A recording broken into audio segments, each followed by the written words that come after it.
E nesse segundo vídeo da nossa mini playlist sobre SEO e Web Vitals, nós vamos falar o que é Core Web Vitals, como medir e como otimizar na sua aplicação web. Fechou, gurizadinha? Se esse conteúdo te agregar, então deixa aqui o like aqui embaixo e se inscreve no canal para você receber os próximos vídeos do canal. Fechou? Então, sem enrolação, bora pro conteúdo. Basicamente, os Web Vitals são métricas que nos ajudam a identificar o que é uma experiência ruim e o que é uma experiência ruim dentro de um site ou aplicativo. Porém, ser bom ou ser ruim é muito opinativo, porque para uma pessoa algo pode ser bom e essa mesma coisa para outra pessoa pode ser ruim. Os Web Vitals, eles entram justamente nesse cenário ali para metrificar o que seria algo bom e o que seria algo ruim. Então a gente pode seguir essas métricas, a gente pode buscar atingir elas, que aí atingindo elas a gente vai ter uma boa experiência de usuário. E dentro dessas métricas a gente tem o que a gente chama de Core Web Vitals, que são as métricas principais, que são as que a gente tem que dar mais atenção, por isso são as que têm mais peso em SEO.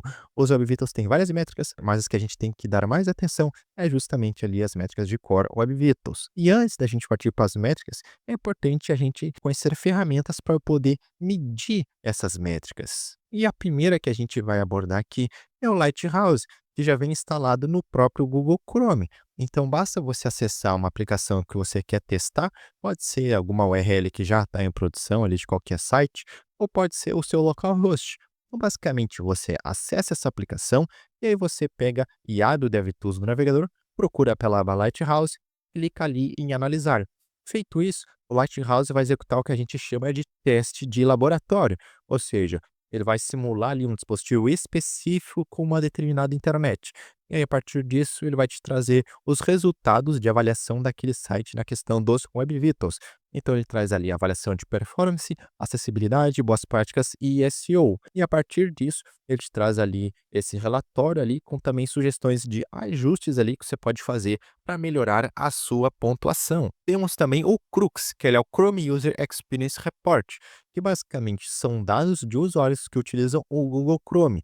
E a partir disso, vai sendo montado o relatório ali desses usuários de quando eles acessam o seu site. Dessa forma, a gente tem o que a gente chama de dados de campo, que são dados de usuários reais com diferentes dispositivos e variadas internets. E aí a gente consegue ter um panorama geral do que os usuários estão tendo de experiência quando eles acessam o nosso site. E por fim, a última ferramenta que eu vou trazer é o PageSpeed Insights, que ele é um site que a gente pode colocar ali URLs. Aqui nesse caso não vai funcionar o localhost, tem que ser ali somente URLs que estão em produção. Então a gente vai acessar esse site, o PageSpeed Insights, colocar a nossa URL e clicar em analisar, e a partir disso vai ser executado os testes de Web Vitals.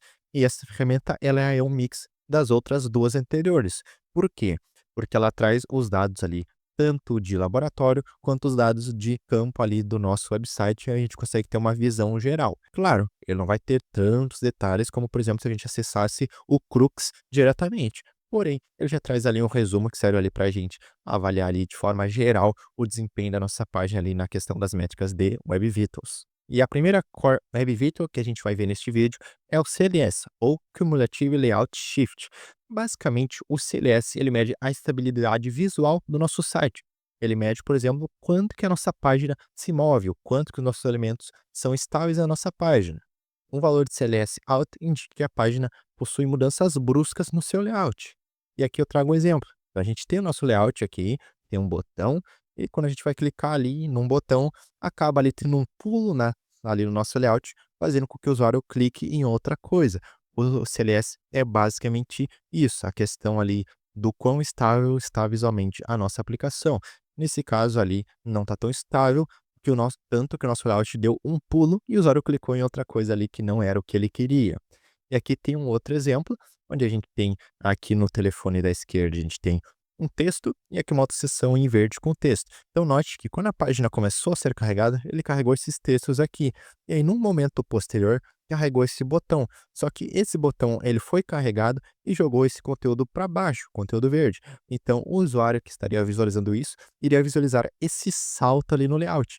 E quando esse salto ocorre, é basicamente um momento ali de CLS, ou seja, uma mudança de layout.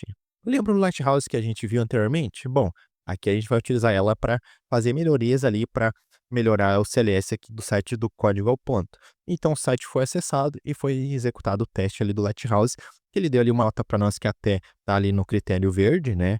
Tá sendo avaliada aqui como 0.024, porém dá para a gente melhorar. E a gente pode melhorar levando em consideração os requisitos ali que essas ferramentas trazem para nós, o que que elas apontam que a nossa página está indo mal. Nesse caso, ela está dizendo ali que elementos de imagem não têm altura e largura explícitos. Então a gente pode pegar esse feedback e implementar ele ali na nossa aplicação para melhorar nessa métrica aqui em específica. Então, implementando isso, a nossa aplicação saiu ali de 0 alguma coisa para 0, ou seja, a melhor nota possível quando a gente fala ali de CLS. A próxima Core Web Vitals que a gente vai falar é sobre o LCP, ou Largest Contentful Paint. E basicamente, o LCP ele mede o tempo em que o maior elemento visível leva para ser carregado.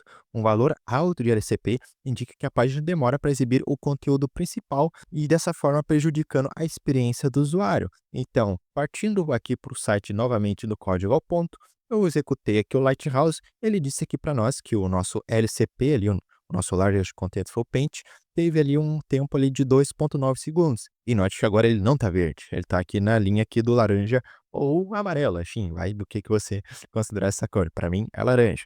Então é uma nota ruim. E aqui analisando o que essa ferramenta trouxe para nós de feedback, ela disse aqui, olha, essa aqui é o maior conteúdo que é printado ali na nossa tela, né?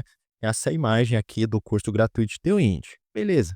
Então, se essa aqui é a maior imagem e a gente está tendo problema, a gente pode fazer algumas coisas para otimizar esse problema desse conteúdo demorar para carregar. E a primeira coisa que foi feita foi fazer o pré-carregamento dessa imagem. Então, a gente indica ali que essa imagem deve ser uma das primeiras coisas a serem carregadas. Dessa forma, a gente faz com que ela seja carregada primeiramente e aí diminua ali o tempo ali de LCP. E note que isso já trouxe para nós uma nota um pouquinho melhor, né? O nosso tempo ali de carregamento diminuiu para 2,6 segundos. Ainda está laranja, ou seja, ainda não está uma pontuação boa. Então a gente pode seguir, né, nessas ajustes para trazer mais melhorias. Então, o que dá para fazer em mais? A gente pode tentar utilizar o formato WebP, que ele é um formato de imagens mais recentes que ele é mais otimizado. Então, uma mesma imagem em PNG ou WebP, por exemplo, vai ter tamanhos diferentes. Isso porque o WebP ele é um formato mais otimizado. A gente pode pegar, por exemplo, aqui essa imagem, que ela tem 76,3 KB, e convertê-la para WebP, e nessa conversão aqui ela virou 22,7 KB. Ou seja, uma imagem menor faz com que o tempo de carregamento dela também seja menor. Então, fazendo isso e reexecutando ali o teste ali do Lighthouse, o nosso tempo de carregamento ali ele diminuiu para 2,4 segundos e agora ele está ali caracterizado ali dentro da nota verde ali no critério de LCP. Então, a partir desses feedbacks, a gente vai ali ajustando a nossa aplicação ali para que ela atinja uma pontuação melhor em cada uma das métricas. Por fim, vamos falar do Core Web Vitals INP, Interaction to Next Paint, e basicamente ele mede a capacidade de resposta de uma página ao longo do tempo. Ou seja, basicamente, eu clico em alguma coisa, o tempo que demora para fazer outra coisa. É basicamente isso que o INP mede. E aqui eu tenho um exemplo de um acórdion, que o usuário ele clica em um acórdion e um é instantâneo, e outro ali demora para ocorrer a ação ali do clique no acórdion. Ou seja, quando isso demora, significa que a gente tem um INP ruim. Trazendo agora mais alguns exemplos ali que pode gerar essa situação ali de um INP ruim, a gente tem, por exemplo, uma renderização complexa de muitos elementos de uma lista ali no HTML. A gente pode ter também a questão de acesso de fontes personalizadas. Então, quando a gente carrega várias fontes ali personalizadas dentro do nosso projeto, pode ocorrer nessa situação de INP ali, do usuário clicar em alguma coisa, tentar fazer alguma interação na página e ter uma demora. A gente tem também a questão ali de requisições de imagens lentas. Então, se a gente tem uma imagem ali que ela é muito grande, a gente poderia tentar otimizar ela, colocar uma imagem com menor resolução, mas se isso não for possível, isso vai acabar afetando ali a nossa métrica de INP. E chegamos ao fim dessa nossa mini playlist aqui de SEO e Web Vitals. Espero que você tenha gostado desse conteúdo, que ele é muito importante ali para o desenvolvimento web. Se você gostou, te convido a se inscrever no canal para você receber os próximos vídeos aqui do Código ao Ponto. E também deixar o like aqui embaixo para que esse vídeo chegue para mais pessoas. Fechou, gurizadinha? Então é isso, muito obrigado por assistir. Te vejo no próximo vídeo. Valeu!